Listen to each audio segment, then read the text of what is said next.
Guard of honour দিয়ে রাষ্ট্রপতি মির্জা ফখরুল ইসলাম আলমগীরকে বঙ্গভবনে বরণ করেছে প্রেসিডেন্ট গার্ড রেজিমেন্ট। বেলা 11টার দিকে বঙ্গভবনে পৌঁছালেন। নির্ধারিত প্রোটোকল অনুযায়ী অভ্যর্থনা জানানো হয় তাকে। এরপর গার্ড অব অনারের আনুষ্ঠানিকতা অনুষ্ঠিত হয়। রাষ্ট্রপতি হিসেবে বঙ্গভবনে তার নিয়মিত দাপ্তরিক কার্যক্রমও আজ থেকে শুরু হয়েছে। দীর্ঘ ৩৫ বছর পর গত ২০ আগস্ট জাতীয় সংসদে সরাসরি ভোটে দেশের ২৩তম রাষ্ট্রপতি নির্বাচিত হন মির্জা ফখরুল ইসলাম আলমগীর।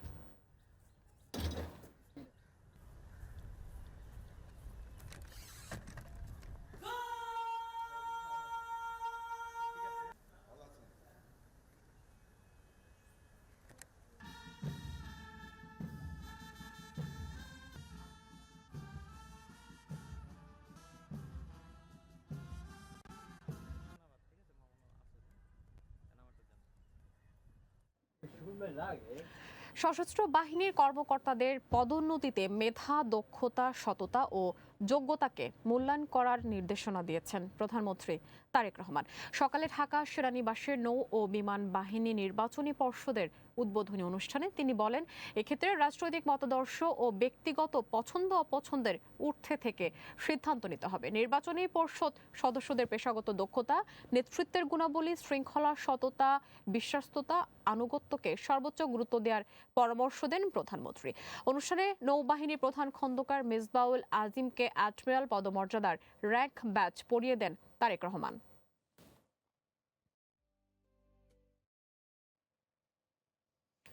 রংপুরের স্ত্রী ও 2 সন্তান সহ অবসরপ্রাপ্ত স্কুল শিক্ষক সহ পরিবারের 4 সদস্যকে শ্বাসরোধে হত্যা করা হয়েছে বলে জানিয়েছে পুলিশ। মাদক সেবনের সময় দেখে ফেলায় এই হত্যাকাণ্ড বলে জানান আরএমপি কমিশনার। হত্যায় জড়িত সন্দেহে 3 জনকে আটকের পর এই তথ্য উঠে আসে। এই ঘটনায় এলাকায় চাঞ্চল্যের সৃষ্টি হয়েছে। রংপুর প্রতিনিধি জুলফিকার জুয়েলের প্রতিবেদন জানাচ্ছেন রত্নজামান। রংপুর মহানগরের কামাল কাসনা এলাকার 3তলা একটি ভবনে স্ত্রী, এক ছেলে ও এক মেয়েকে নিয়ে বসবাস করতেন জেলা স্কুলের অবসরপ্রাপ্ত শিক্ষক গণপতি চক্রবর্তী। কয়েকদিন থেকেই ভবনের ফটকটি বাইরে থেকে তালা দেওয়া ছিল। শনিবার রাত 8:30টার দিকে বাসা থেকে দুর্গন্ধ বের হতে থাকায় সন্দেহ হয় স্থানীয়দের। থানায় খবর দিলে পুলিশ এসে দরজা ভেঙে 4 জনের মরদেহ উদ্ধার করে। উনি এত ঠান্ডা স্বভাবের লোক, কারোর সঙ্গে জোর করে কথা বলে না। জেলা স্কুলের টিচার একজন, গত ডিসেম্বরে উনি রিটায়ার্ড করছে। আমরা সুষ্ঠু বিচার চাচ্ছি। তার মতন প্লেন লোক নাই যে জীবনে কাউকে একটা কটু কথা বলে নাই। তার সন্তান দুইটাও খুব সুন্দর। ঘরের ভিতরে আমি যে বিভৎসতা দেখছি, এটা ভাষায় বর্ণনা করার মতো না। পুলিশ জানায়, শিক্ষক গণপতির লাশ বাড়ির ছাদ, স্ত্রী কন্যার লাশ সিঁড়ি এবং ছেলের লাশ খাটের নিচ থেকে উদ্ধার করা হয়েছে। ধারণা করা হচ্ছে 3 থেকে 4 দিন আগেই তাদের মৃত্যু হতে পারে। ঘরের আসবাবপত্র তছনছ এবং বিদ্যুৎ সংযোগও বিচ্ছিন্ন ছিল। সিআইডি ও মহানগর পুলিশের উচ্চপদস্থ কর্মকর্তারা ঘটনাস্থল পরিদর্শন করেছেন। এটি ডাকাতি নাকি এর অন্য কোনো কারণ রয়েছে তা খতিয়ে দেখছে পুলিশ। মানে আসবাবপত্র যেগুলোতে আমরা সাধারণত টাকা পয়সা বা গহনাপত্র রাখি, সমস্ত কিছুই তারা ভেঙে ফেলছে। তাতে করে আমার মনে হচ্ছে এটা ডাকাতির ঘটনা হতে পারে। বডি গুলো একদম ডিকম্পোজিশন, এবং প্রত্যেকের ক্ষেত্রে আমি দেখলাম যে গলায় আপনার রশি বা গামছা বা গেঞ্জি এরকম পেতনা। নির্মম এই হত্যাকাণ্ডে জড়িত সন্দেহে 3 জনকে আটক করেছে police. Kamrul Hasan, green news desk. দর্শক দেখছিলেন কামরুল হাসানের রিপোর্ট। দর্শক, 4 মার্ডার নিয়ে রংপুর থেকে বিস্তারিত জানাবেন সহকর্মী জুলফিকার জুয়েল। জুয়েল, পুলিশের সংবাদ সম্মেলনে কি কি তথ্য উঠে এসেছে আর পরবর্তীতে আসলে পুলিশ কি পদক্ষেপ নিচ্ছে আমাদেরকে জানাবেন।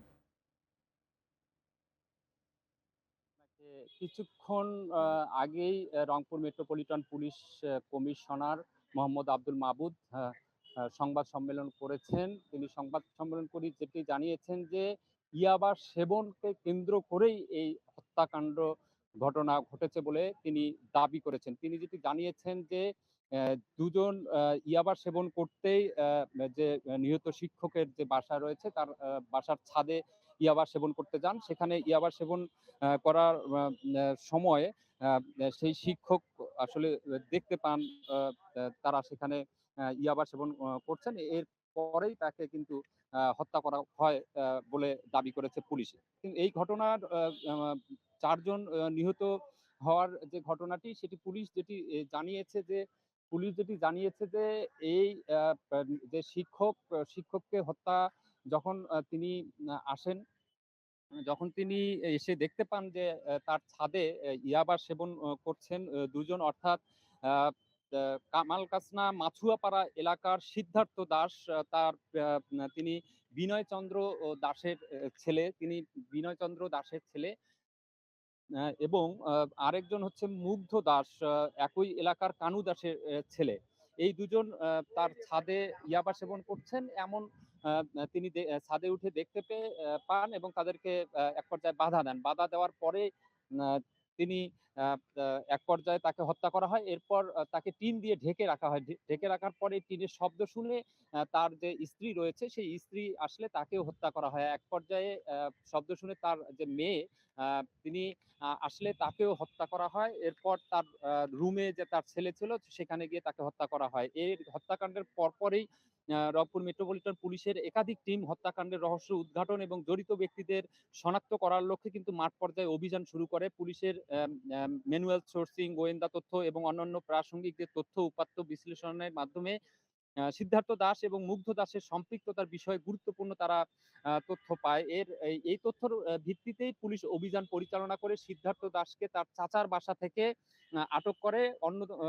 এবং মুগ্ধ দাসকে তার নিজ বাড়ি থেকে আটক করার চেষ্টা করা হলে সে বাসার যে টিনের বেড়া আছে সেটি ভেঙে পালিয়ে যায়। পরবর্তীতে রংপুর মেট্রোপলিটন পুলিশের যে গোয়েন্দা বিভাগ আছে সেই গোয়েন্দা বিভাগ তাকে ধাওয়া করে প্রায় ১ ঘন্টা ধরে অভিযান পরিচালনা করে তাকে তুতপাড়া নামক এলাকা থেকে আটক করতে সক্ষম হয়। আটকের পর মুগ্ধ দাসকে প্রাথমিক জিজ্ঞাসাবাদ করা হলে সে এই হত্যাকাণ্ডে নিজের সম্পৃক্ততার কথা পুলিশের কাছে স্বীকার করে বলে দাবি করেছে পুলিশ। পরবর্তীতে সিদ্ধার্থ দাস এবং মুগ্ধ দাসকে মুখোমুখি জিজ্ঞাসাবাদ করা হলে তারা পরস্পরের যে যোগসাজশে হত্যাকাণ্ডটি করেছে সে বিষয়ে তারা পরস্পরেই দুজনেই কিন্তু তথ্য প্রদান করে। তাদের দেওয়া বক্তব্য এবং জিজ্ঞাসাবাদের প্রাপ্ত তথ্যের তদন্তের অংশ হিসেবেই কিন্তু যাচাই-বাছাই এখন পর্যন্ত পুলিশ করছে। আরো যদি এই ঘটনার পেছনে কেউ থাকে তাহলে তাদেরকেও আটক করা হবে বলে জানিয়েছে পুলিশ। এছাড়া আরেকটু তথ্য আপনাকে যদি জানাই রাখি যে আটককৃতদের দেওয়া তথ্যের ভিত্তিতে হত্যাকাণ্ডে ব্যবহৃত সামগ্রী আ ম্যা গুলো এবং যে স্বর্ণ, মালামাল সহ অন্যান্য গুরুত্বপূর্ণ যে আলামত উদ্ধার সেগুলো কিন্তু উদ্ধার করেছে এবং আরো উদ্ধারের চেষ্টায় রয়েছে পুলিশ। আপনাকে যদি আরেকটু জানিয়ে রাখি যে পুলিশের পক্ষ থেকে যে দাবি করা হয়েছে সেটি পুলিশ বলছে যে ২ জন এই হত্যাকাণ্ড ঘটিয়েছে। আমরা প্রশ্ন করেছিলাম যে ২ জন মানুষ ৪ জনকে কিভাবে হত্যা করেছিল। কিন্তু পুলিশ কমিশনার যেটি বলেছেন যে একজন করে আসলে হত্যা করা হয়। ১ম এ সে নিহত যে শিক্ষকের মরদেহ উদ্ধার করা হয়েছে তাকে হত্যা করা হয়। এরপর তার স্ত্রীকে হত্যা করা পরে এবং তারপরে তার যে মেয়ে আছে মাস্টার্স পড়ুয়া মেয়ে তাকে হত্যা করা হয়। এরপর তার ছেলে রুমের মধ্যে ঘুমন্ত অবস্থায় ছিল। সে যেন আ আ বুঝতে না পারে গিয়ে তাদেরকে হত্যা করা হয় এবং এই হত্যাকারী যারা তারা তাদের রুমে গিয়ে খেজুর এবং শসা যে ছিল সেগুলো তাদের যে ডাইনিং টেবিল ছিল সেখানে বসে তারা সেগুলো খাওয়ার পর ইয়াবা সেবন করে। এই সিআইডি যখন এই আলামতগুলো সংগ্রহ করে, এই সংগ্রহের পর তারা ইয়াবা সেবনের সূত্র ধরেই তারা বুঝতে পারে এখানে ইয়াবা সেবন করেছে এবং এই যাদেরকে আটক করা হয়েছে তারা আসলে ইয়াবা সেবনকারী পুলিশের কাছে তথ্য ছিল। এই ইয়াবা সেবনের তথ্য ধরেই কিন্তু তাদেরকে আটক করেছে। পুলিশ এখন বলছে যে আসলে এই ২ জনেই এই হত্যাকাণ্ড ঘটিয়েছে এবং আরো পর্যালোচনা করে এই মামলার তথ্য আর তারা কিছু জানলে আমাদেরকে জানাবে, আমরা আপনাদেরকে জানাবো। এই ছিল এখনকার মতো আমার কাছে রংপুর থেকে সর্বশেষ তথ্য। রিম্মি। সরকারের প্রথম ৬ মাসে বাজার ব্যবস্থাপনা ও দ্রব্যমূল্য নিয়ন্ত্রণ নেওয়া হয়েছে নানা উদ্যোগ। বাজার তদারকি, টিসিবিকে ডিজিটাল করা, স্মার্ট ফ্যামিলি কার্ড, নিয়মিত অভিযান সবই আছে সরকারের তালিকায়। কমেছে মূল্যস্ফীতিও, কিন্তু সাধারণ মানুষের প্রশ্ন বাজারে এর সুফল কোথায়? ৬ মাসের বাজার ব্যবস্থাপনার চিত্র জানাচ্ছেন কামরুল হাসান। সরকারের প্রথম ১৮০ দিনে বাজার নিয়ন্ত্রণে নেওয়া হয়েছে একগুচ্ছ উদ্যোগ। বাজার তদারকি জোরদার, টিসিবিকে ডিজিটাল করা, স্মার্ট ফ্যামিলি কার্ড চালু এবং উৎপাদন থেকে ভোক্তার হাতে পণ্য পৌঁছানো পর্যন্ত নজরদারির ব্যবস্থা করেছে সরকার। বাজার নিয়ন্ত্রণে পরিচালনা করা হয়েছে হাজার হাজার অভিযান। নিয়মিত প্রকাশ করা হচ্ছে নিত্যপণ্যের দাম ওঠানামার প্রতিবেদনও। এরই মধ্যে মূল্যস্ফীতির পরিসংখ্যানে এসেছে স্বস্তির খবর। বাংলাদেশ পরিসংখ্যান ব্যুরোর হিসেবে জুনে ৯.16% থাকা সার্বিক মূল্যস্ফীতি জুলাইয়ে নেমেছে ৮.32%। খাদ্য মূল্যস্ফীতি ৮.60 থেকে কমে হয়েছে ৭.16%, যা গত ৮ মাসের মধ্যে সর্বনিম্ন। তবে মূল্যস্ফীতি কমার অর্থ বাজার দর কমে যাওয়া নয়, বরং এর অর্থ দাম বাড়ার গতি কিছুটা কমেছে। বাস্তব বাজারে এখনও স্বস্তি ফেরেনি। রাজধানীর বিভিন্ন বাজারে ডজন ডিম বিক্রি হচ্ছে প্রায় ১৫০ টাকায়, ব্রয়লার মুরগি ১৯০, মিনিকেট চাল ৭৮ টাকা কেজি। অনেক সবজির দামও ৮০ থেকে ১০০ টাকা ছাড়িয়েছে। কাঁচামালের বাজার পূর্বের চেয়ে তুলনামূলকভাবে দৈনিক দিনেই দাম বাড়তেছে। গ্যাস সপ্তাহ শুরুতেই ছিল আপনার ১৪০ ডজন, আর এর মাঝে থেকেই আপনার এখন তুরি ১৫০ ডজন। সোনালি দামও বেশি, ব্রয়লারের দামও বেশি, কোনো দামই কম না। সরকারের ৬ মাস পূর্তির পরদিন বাণিজ্যমন্ত্রী স্বীকার করেছেন, জীবনযাত্রার বর্তমান ব্যয় নিয়ে তিনি সন্তুষ্ট নন। তার মতে, দ্রব্যমূল্য কমাতে জ্বালানি, বিদ্যুৎ, ঋণের সুদ, উৎপাদনশীলতা, পরিবহন ও অবকাঠামো সব ক্ষেত্রেই দরকার উন্নতি করা। আমি সন্তুষ্ট হব জীবনযাত্রার ব্যয় এখন যা আছে যদি তার থেকে সাবস্টেন্সিয়ালি কমে। এখন সেই কমানোর জন্য কতগুলি অনুঘটক আছে। একটা হলো সেটার জন্য বিদ্যুৎ হতে হবে আপনার সাশ্রয়ী মূল্যে। উৎপাদনের জন্য যেটা জ্বালানির নির্ভরতা, সেটা যখন নির্ভরযোগ্য একটা অবস্থায় পৌঁছাবে তখন জীবনযাত্রার ব্যয়টা কমবে। শুধু অভ্যন্তরীণ বাজার নয়, বৈদেশিক বাণিজ্যেও উদ্যোগের কথা বলছে বাণিজ্য মন্ত্রণালয়। বর্তমানে ২০২টি গন্তব্যে ৮১২ ধরনের পণ্য রপ্তানি করছে বাংলাদেশ। তৈরি পোশাকের বাইরে চামড়া, ওষুধ, তথ্যপ্রযুক্তি, কৃষি প্রক্রিয়াজাত পণ্য, হালকা প্রকৌশল ও পাটজাত পণ্যকে নতুন রপ্তানি খাত হিসেবে এগিয়ে নেওয়ার পরিকল্পনা রয়েছে। Kamrul Hasan, green news, Dhaka. প্রতি বছর বর্ষা আসে, সঙ্গে আসে ডেঙ্গুর ভয়। সংবাদপত্রের পাতায় উঠে আসে আক্রান্ত ও মৃত্যুর সংখ্যা। হাসপাতালগুলোতে বাড়ে রোগীর চাপ। ডেঙ্গু সংক্রমণ নিয়ন্ত্রণে রাখার জন্য প্রতি সপ্তাহে পরিচ্ছন্নতা কার্যক্রম চালাচ্ছে বলে জানান 2 সিটির প্রশাসক। তবে বিশেষজ্ঞরা বলছেন, ডেঙ্গু মোকাবেলা করার জন্য জনসচেতনতার বিকল্প নেই। সঞ্জিত হাসনাতের রিপোর্ট। আগস্ট মাস এখনো শেষ হয়নি, এরই মধ্যে ডেঙ্গু আক্রান্তের সংখ্যা গত জুলাইয়ের হিসাবকে ছাড়িয়ে গেছে। আক্রান্তের হার ইতিমধ্যে জুলাইয়ের চেয়ে ২৭% বেশি। স্বাস্থ্য অধিদপ্তরের তথ্য অনুযায়ী চলতি মাসে ১১,৭১২ জন ডেঙ্গু রোগী শনাক্ত হয়েছেন, যেখানে পুরো জুলাই মাসে এই সংখ্যা ছিল ৯,২০৬ জন। প্রতিদিন বাড়ছে আক্রান্তের সংখ্যা এবং হাসপাতালগুলোতে বাড়ছে রোগীর চাপ। হাসপাতালে চিকিৎসা নিতে আসা রোগীদের রয়েছে নানা অভিযোগ। হঠাৎ করে শরীরে জ্বর, বমি ভাব, তারপরে মাথা ঘোরায়। বাসায় গিয়ে ট্রিটমেন্ট করছে, করার পরে ঠিক হয় না, তারপরে ভর্তি করছে এখানে। আমরা তো সিটি পৌরসভা, কিন্তু মশার ওষুধ দেয় না ওইখানে। এটা সিটি কর্পোরেশনের কাজ তেমন একটা ভালো না। যদি ভালো হইতো তাহলে এই যে মশার যে নিয়ন্ত্রণটা এগুলো ঠিকমতো করে না। অবহেলা একদম। আমরা যে জায়গায় আমার প্লাটেলেট ৪৯,০০০ আসছে, ৪৯,০০০। আমার বলে সুস্থ, আমাকে আপনার ভর্তি নেওয়া যাবে না। চিকিৎসকরা বলছেন, বর্তমান আবহাওয়া এডিস মশার বংশবৃদ্ধির জন্য খুবই অনুকূল। অক্টোবর পর্যন্ত ডেঙ্গুর প্রকোপ বাড়তে পারে এবং নভেম্বরে গিয়ে তা কমতে শুরু করবে বলে জানান তারা। যদি বৃষ্টি কমে যায় তাহলে হয়তো ডেঙ্গু আস্তে আস্তে কমতে থাকবে। এখন বিগত কয়েক বছরের যে এই সংখ্যাটা যদি আমরা দেখি, তাহলে এই আগস্ট, সেপ্টেম্বর এই সময়টাতেই দেখা যায় যে ডেঙ্গু আক্রান্ত রোগীর সংখ্যা একটু বেশি থাকে। কাজেই বোঝা যাচ্ছে যে এই আগস্ট মাস হয়তো একটু বেশি থাকবে, আর সেপ্টেম্বরে হয়তো হয় এরকম থাকবে অথবা কমতেও পারে। ঢাকার 2 সিটি কর্পোরেশন বলছে, ঢাকা শহরকে ডেঙ্গুমুক্ত এবং মশা নিয়ন্ত্রণে রাখার জন্য প্রতি সপ্তাহে পরিচ্ছন্ন কার্যক্রম চলমান আছে। ডেঙ্গু নিয়ে আমরা বহুত আগে থেকে প্রিপারেশন নিয়েছি। ডেঙ্গু যাতে নিয়ন্ত্রণে থাকে, এটার জন্য আমরা টাস্ক ফোর্স গঠন করেছি। আমাদের হেলথ অফিসার আছে, আমাদের 10টি জোনে প্রতিটি জায়গায় আমরা মনিটরিং করছি এবং এডিস মশা যেখানে যেখানে লার্ভা পাওয়া যাবে এই কারণে আমরা মোবাইল কোর্টের ব্যবস্থা করেছি। আমরা চেষ্টা করছি যে যে জায়গায় আমরা এখনো খবর পাই সে জায়গায় আমরা ক্র্যাশ প্রোগ্রাম করে যাতে সেটা থেকে নির্বৃত করা যায়। এডিস মশার প্রজনন স্থল দ্রুত ধ্বংস করা না গেলে সামনে ডেঙ্গু পরিস্থিতি আরও জটিল হতে পারে বলে মনে করছেন সংশ্লিষ্টরা। Sanjit Hasnat, green news, Dhaka. দেশের বিভিন্ন হাসপাতালে বাড়ছে ডেঙ্গু রোগীর সংখ্যা। এতে সেবা দিতে হিমশিম খাচ্ছে চিকিৎসক ও নার্সরা। গত 24 ঘন্টায় নতুন করে 10 জন ডেঙ্গু রোগী বাগেরহাট জেলা হাসপাতালে ভর্তি হয়েছেন। এ নিয়ে মোট 69 জন রোগী চিকিৎসা নিচ্ছে। হাসপাতাল কর্তৃপক্ষ বলছে, শয্যার চেয়ে রোগীর সংখ্যা প্রায় দ্বিগুণ, তাই সেবা দিতে বেগ পেতে হচ্ছে। বরগুনাতেও ডেঙ্গু রোগীর সংখ্যা বাড়ছে। হাসপাতালে প্রতিদিনই ছুটে আসছে নতুন নতুন রোগী। টাঙ্গাইলের ঘাটাইল উপজেলা স্বাস্থ্য কমপ্লেক্সে গত কয়েকদিনে একসঙ্গে 30 থেকে 40 জন ডেঙ্গু রোগী ভর্তি হয়েছেন।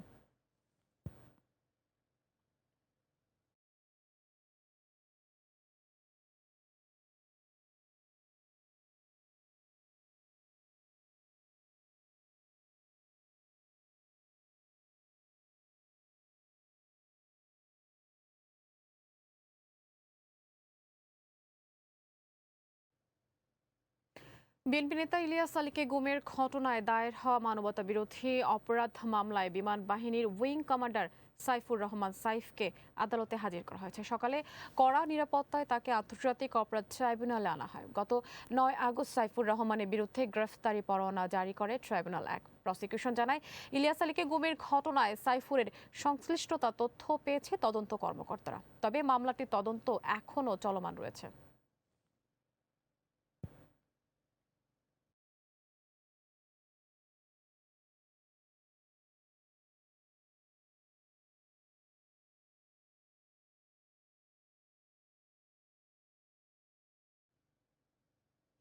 দেশের অন্যতম প্রধান পোশাক ও নিটওয়্যার শিল্পাঞ্চল Narayanganj. Garments, knitting, dyeing, spinning ও টেক্সটাইল সহ 1000-এর বেশি শিল্প প্রতিষ্ঠানের কর্মচঞ্চলের সরব থাকার কথা যে অঞ্চলটির, সেখানে এখন জ্বালানি সংকটে নেমে এসেছে স্থবিরতা। গ্যাসের চাপ কমে ব্যাহত হচ্ছে উৎপাদন, সঙ্গে ঘন ঘন বিদ্যুৎ বিভ্রাট। বাড়ছে উৎপাদন ব্যয়, তৈরি হচ্ছে রপ্তানি ও কর্মসংস্থান নিয়ে শঙ্কা। নারায়ণগঞ্জ থেকে সাজিদ হোসেনের প্রতিবেদন, জানাচ্ছেন ইসমত রামনু। দেশের পোশাক শিল্পের অন্যতম প্রাণকেন্দ্র নারায়ণগঞ্জ। গার্মেন্টস, ডাইং, নিটিং সহ 1000-এর বেশি শিক্ষা প্রতিষ্ঠান রয়েছে এই জেলায়। কিন্তু গ্যাস ও বিদ্যুৎ সংকটে এখন অনিশ্চিত হয়ে পড়েছে উৎপাদন। প্রয়োজন যেখানে 10 থেকে 15 PSI গ্যাস চাপ, সেখানে মিলছে 5 থেকে 7 PSI। দিনের বড় সময় চাপ নেমে যাচ্ছে শূন্যের কাছাকাছি। ফলে কোথাও উৎপাদন কমেছে 50 থেকে 60%, কোথাও বন্ধ রয়েছে মেশিন। সবচেয়ে বেশি বিপাকে ডাইং ও ওয়াশিং কারখানা। সংকট সামলাতে কেউ ব্যবহার করছে এলপিজি, কেউ ডিজেল, আবার কোথাও কাঠের চুলায় চলছে বয়লার। তবে গ্যাসের তুলনায় এসব বিকল্প জ্বালানির খরচ অনেক বেশি। এতে কারখানা সচল থাকলেও বেড়ে যাচ্ছে উৎপাদন ব্যয়। 2-3 ঘন্টা কারেন্ট নাই, আমরা বসে আছি, ফ্যাক্টরি বন্ধ, মেশিন চালাতে পারছি না। প্রোডাকশন কাজ মোটামুটি থাকে ভালো, কিন্তু এই গ্যাসের কারণে আমরা প্রোডাকশন দিতে পারি না। বোতল সিলিন্ডার আসে তখন আমরা কাজ করি, যখন বোতল ভরে যায় তখন আমরা কারখানায় বসে থাকি। আমার কোনো কাজ নাই, আমার গ্যাসের সমস্যা। যে কাপড় যদি উৎপাদন নাই করতে পারে, তার মালিক পক্ষকে আমরা রাখবো। গ্যাস সংকটের সঙ্গে যুক্ত হয়েছে বিদ্যুৎ বিভ্রাট। দিনের বড় একটি সময় মেশিন বন্ধ থাকায় উৎপাদন কমছে, পিছিয়ে যাচ্ছে অর্ডার। জেনারেটর, ডিজেল ও এলপিজি দিয়ে উৎপাদন ধরে রাখার চেষ্টা করলেও বাড়তি খরচের চাপ সামলানো কঠিন হয়ে পড়ছে কারখানা মালিকদের। গ্যাস না হলে আমাদের ডাইং হচ্ছে না, আর ডাইং যখন না হয়, ফ্যাব্রিক যখন নাকি ডাইং না হয়ে আমাদের গার্মেন্টসে না ঢুকবে, তার মানে গার্মেন্টসে কিন্তু এটার স্টকে আমাদের কাছে যা ফ্যাব্রিক আছে, এটা তো আমাদের রেগুলার বেসিস ডাইং থেকে আসে। তো যেই শর্টেজগুলি পড়তেছে, অটোমেটিক আমাদের কিন্তু সুইং লাইনে বন্ধ হয়ে যাবে। সামগ্রিকভাবে দেশের রপ্তানি আয় কমবে এবং নারায়ণগঞ্জ যেহেতু একটি ব্যবসায়িক শিল্পকেন্দ্রিক এলাকা, আমি আশা করি কর্তৃপক্ষ, এই সংশ্লিষ্ট কর্তৃপক্ষ এই দিকে খেয়াল রাখবেন। শিল্প মালিকদের আশঙ্কা, এভাবে উৎপাদন ব্যাহত হলে বিশ্ববাজারে প্রতিযোগিতায় পিছিয়ে পড়বে বাংলাদেশ। এর মধ্যে কিছু অর্ডার প্রতিবেশী দেশে চলে যাওয়ার কথা জানিয়েছে বাংলাদেশ নিটিং অনার্স অ্যাসোসিয়েশন। ভাইয়ারা তো অবশ্যই তাদের কাজ তোলার জন্য, তারা যখন বাংলাদেশ থেকে কাজ তুলতে না পারবে এই সংকটের কারণে, তখন তারা তো বাইরের দেশে অবশ্যই যাবে। এটা তারা যাচ্ছে আপনার ভিয়েতনাম, কম্বোডিয়া বা ভারতে, এইসব জায়গায় তারা চলে যাচ্ছে। এবং আপনি আশ্চর্য হবেন যে আমাদের এই সেক্টরে, নিটিং সেক্টরে, বিসিক এবং শিল্প পার্কে মিলে এই গত 6 মাসে প্রায় 44টা ফ্যাক্টরি বন্ধ হয়ে গেছে। গ্যাস সংকট নিয়ে উদ্বেগ জানিয়েছে বিকেএমইএও। সংগঠনটির দাবি, গ্যাস সংকটে প্রায় $1.5 থেকে $2 বিলিয়ন রপ্তানি ক্ষতিগ্রস্ত হয়েছে। কি হচ্ছে, কেন হচ্ছে, কি পরিস্থিতি আছে কবে নাগাদ এই সংকটের সমাধান হবে এই ব্যাপারে আসলে আমরা কোনো সুস্পষ্ট সরকারের কাছ থেকে দিক নির্দেশনা পাচ্ছি না। গ্যাস বিদ্যুতের এই সংকট শুধু উৎপাদন ব্যাহত হওয়ার বিষয় নয়, এর সঙ্গে জড়িয়ে আছে রপ্তানি, বিনিয়োগ ও লাখো শ্রমিকের কর্মসংস্থান। শিল্প উদ্যোক্তাদের প্রশ্ন, কবে নাগাদ স্বাভাবিক হবে জ্বালানি সরবরাহ? ইসমত আরা অনু, গ্রিন নিউজ ডেস্ক। গ্যাস বিদ্যুৎ সংকটে সাভারের কারখানাগুলোতে উৎপাদন ব্যাহত হচ্ছে। দর্শক, এ নিয়ে জানতে সাভারে আমরা সহকর্মী সোহেল রানা জয়ের সাথে যুক্ত হব। জয়, সাভারের শিল্প কারখানা উৎপাদনে কতটা ভাটা পড়েছে, কি বলছেন আসলে কারখানা মালিকরা, সেখানকার অবস্থা আমাদেরকে জানাবেন।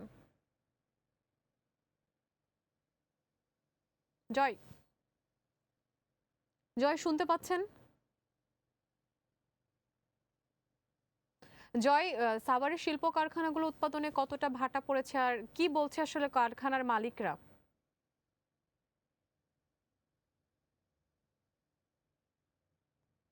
দর্শক দুঃখিত, পরবর্তী সংবাদে চলে যাচ্ছে।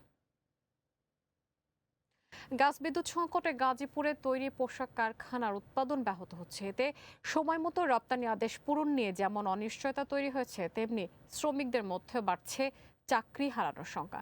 সংকট কাটাতে অগ্রাধিকার ভিত্তিতে গ্যাস সরবরাহের দাবি জানিয়েছেন শিল্প মালিকরা। গাজীপুর প্রতিনিধি মোশাররফ হোসেন জয়ের প্রতিবেদন জানাচ্ছেন জেরিন জামান। কয়েক মাস আগেও বাড়তি রপ্তানি আদেশে ব্যস্ত ছিল গাজীপুরের পোশাক কারখানাগুলো। তবে গ্যাসের চাপ কমে যাওয়ায় এখন থমকে যাচ্ছে উৎপাদন। কোথাও ধীর গতিতে চলছে মেশিন, আবার কোথাও ঘন্টার পর ঘন্টা বন্ধ। এতে কাজ থাকলেও অলস সময় কাটাতে হচ্ছে শ্রমিকদের।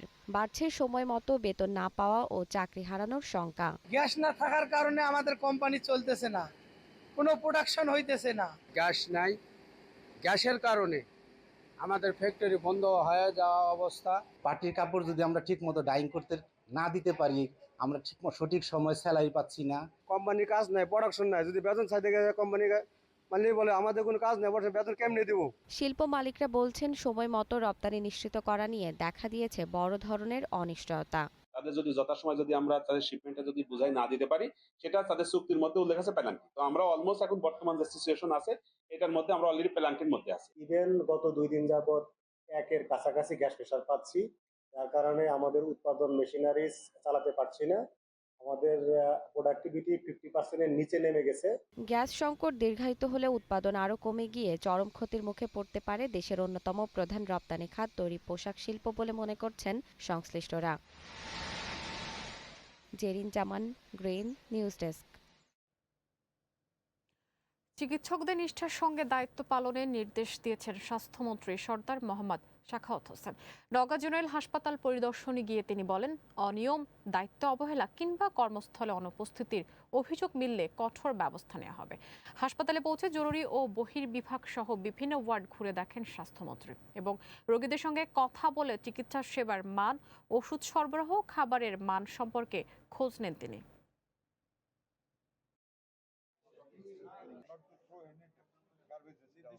আমরা তো মাত্র 6টা মাস হলো, আরেকটু সময় দেন, কারণ 18টা বছর তো এই দেশে কোনো অ্যাকাউন্টেবিলিটি ছিল না। আমি যতক্ষণ যাচ্ছি 2-1টা করে দেখতেছি, বন্ধ করতেছি, লাইসেন্স না পেলে বন্ধ করতেছি। আমাদের ডিসি সাহেবরা সিভিল সার্জনদের নিয়ে মোবাইল কোর্ট করতেছে, জরিমানা করতেছে, চেষ্টা করতেছি। দর্শক, ম্যাকাই টেস্টের খুঁটিনাটি বিষয় নিয়ে আলোচনা করতে বার্তা কক্ষ থেকে সরাসরি যুক্ত হচ্ছেন আমাদের সহকর্মী তৌসিয়া ইসলাম। তৌসিয়া, নিশ্চয়ই শুনতে পাচ্ছেন, দুদিন শেষ না হতে ম্যাকাই টেস্টের ইনিংস ও 51 রান হয়েছে বাংলাদেশ। এ নিয়ে আসলে আপনার পর্যবেক্ষণ কি আমাদেরকে জানাবেন? হ্যাঁ রিমি, আপনি যেটা বলছিলেন যে 2 দিনেরও কম সময়, মানে পুরোপুরি বলা যায় যে 1.5 দিনে বাংলাদেশ এই ম্যাচটা হেরে গেছে। তবে হুট করে দেখলে যেটা আমাদের কাছে মনে হচ্ছে যে এই প্রথম বোধহয় টেস্ট ক্রিকেট এত খারাপ পর্যায়ে গেল, সেটা কিন্তু আসলে না। টেস্ট ক্রিকেট এর আগে, এই ম্যাচের আগ পর্যন্ত আরও 28টি ম্যাচ কিন্তু টেস্ট ক্রিকেট দেখেছে, মাত্র 2 দিনের শেষ হওয়া। তবে বাংলাদেশের ক্ষেত্রে এই ম্যাচটি প্রথম ছিল। বাংলাদেশ 2004 সাল থেকে যখন টেস্ট খেলতে শুরু করেছে, 26 বছরে এই প্রথম বাংলাদেশ এত কম সময়ের মধ্যে একটা টেস্ট ম্যাচে হারলো। এই পুরো ম্যাচটা যদি আমরা একটু পর্যবেক্ষণ বলতে পারেন আপনি, আমি যেহেতু পর্যবেক্ষণটা জানতে চাইলেন। আমি যেটা লক্ষ্য করেছি দ্বিতীয় ইনিংসের ক্ষেত্রে তো অবশ্যই, প্রথম ইনিংসের ক্ষেত্রেও বেশিরভাগ ক্ষেত্রেই আমাদের ব্যাটারদের খারাপ পারফরমেন্স বলতে হবে যে ব্যাটাররা খারাপ পারফরমেন্স করার কারণে বা শর্ট সিলেকশনে ভুল কিংবা একটু বেশি এগ্রেসিভ হয়ে খেলতে যাওয়া, এই কারণগুলোকেই কিন্তু মেইনলি বাংলাদেশের এই ম্যাচে হারের বড় কারণ হিসেবে দেখতে হবে আপনার। কারণ আপনি যদি আজকের দ্বিতীয় ইনিংসে বাংলাদেশের ব্যাটারদের আউটের ধরনগুলো দেখেন, বেশিরভাগ ব্যাটার কিন্তু একটু খামখেয়ালি শট খেলে আউট হয়েছেন, যার কারণে আমি পরিসংখ্যান বলছে সব মিলে মাত্র 750 বল খেলা হয়েছে ম্যাকাই টেস্টে। 750 বলের মধ্যে বাংলাদেশ হেরে গেছে এই পুরো ম্যাচটাতে।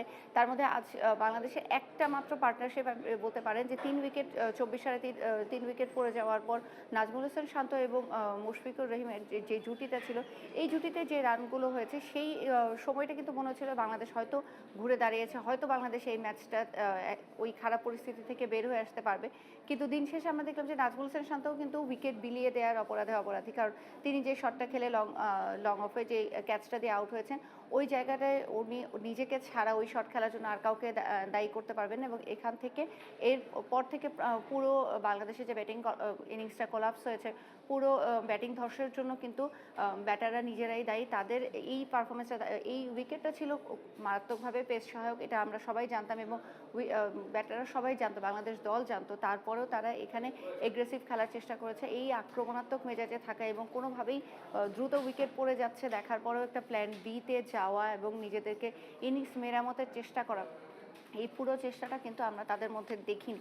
যার কারণে শরীফুল যে অনেকগুলো রেকর্ড করলেন এই ম্যাচে, ম্যাকাই টেস্টের প্রথম দিনই কিন্তু তিনি 6 উইকেট নিয়েছিলেন, আজ যখন তিনি 7 উইকেট নিয়েছেন, সব মিলে কিন্তু অ্যাওয়েতে দেশের বাইরে যে কোনো বোলারের জন্য, বাংলাদেশের পক্ষে যে কোনো বোলারের জন্য সর্বোচ্চ সবচেয়ে ভালো বোলিংয়ের যে নজিরটা তিনি গড়েছেন। এর বাইরে পেসার হিসেবে প্রথম বাংলাদেশের কোনো পেসার হিসাবে 7 উইকেট পেলেন টেস্টে, কারণ এর আগে 6 উইকেট ছিল, 27 রানে 6 উইকেট ছিল শাহাদাত হোসেনের, সেটাও 2008 সালে। এরপরে পেসারদের এই সাফল্য আমরা দেখিনি। এই পুরো বিষয়টা কিন্তু ম্লান হয়ে গেছে ব্যাটারদের কিছু শর্ট সিলেকশনে ভুল, কিছু ভুল সময়ে ভুলভাবে এগ্রেসিভ হয়ে খেলতে যাওয়ার কারণে বলবো। তবে তারপরেও সব কিছুর পরে আমি যেটাকে বলবো, এইটা কিন্তু অস্ট্রেলিয়ান ক্রিকেটের ব্র্যান্ডটাই এমন। আপনি যদি অস্ট্রেলিয়ান ক্রিকেট রেগুলার ফলো করেন, তাহলে আপনি এমনিই জানবেন যে প্রথম টেস্টে অস্ট্রেলিয়া যত বাজেভাবে হেরেছে, সেটার ফল তারা এই ম্যাচটাতে, সেটার পর তারা দ্বিগুণ না কয়েক গুণ বেশি আগ্রাসী মনোভাবে তারা খেলতে নামার কথা, এবং এসে সেইভাবেই তারা খেলেছে যেন বাংলাদেশকে তারা দাঁড়াতেই দিবে না। তবে সেখানেও বাংলাদেশের ব্যাটাররা দায়টা নিজেদের উপর নিয়েছেন ভুল শট সিলেকশনের কারণে। তো বার্তা কক্ষ থেকে আমার কাছে এই ছিল এই ম্যাচের এখনকার পর্যবেক্ষণ। তৌসি, আপনাকে অনেক ধন্যবাদ।